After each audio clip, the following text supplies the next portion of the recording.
Hello friends, இங்கே பாருங்க. மழை கதுக்கும் கிளி வந்து சூப்பராக மரத்தில் தங்கியிருக்கு ஃப்ரெண்ட்ஸ். நல்லா மழையில் நனைஞ்சிருச்சா, அதனால் துவட்டிக்கிட்டு எடுத்துகிட்டு சூப்பராக இருக்குது. இதோட ஃப்ரெண்ட்ஸ் எல்லாம் இப்போ தான் இருந்தாங்க. நான் வீடியோ ஷூட் பண்ணுற மாதிரி எல்லாம் மறந்துட்டாங்க. ஒன்று மட்டும்தான் இருக்குது. நல்லா மழையில் தொப்ப தொப்பன்னு நனைஞ்சிருச்சா, நல்லா கத்திகிட்டே இருக்குது.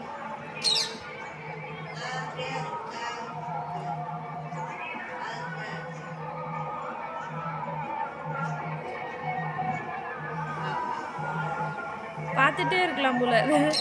சூப்பராக அங்கிட்டு திரும்புது இங்கிட்டு திரும்புது, கத்திகிட்டே எடுத்துகிட்டு சூப்பராக இருக்குது கிளி. ஃபுல்லாக அதெல்லாம் நனைஞ்சிருச்சா, ஃபுல்லாக ரெக்க எல்லாமே துவட்டிக்கிட்டு எடுத்துக்கிட்டு அது பாட்டுக்கு இருக்குது.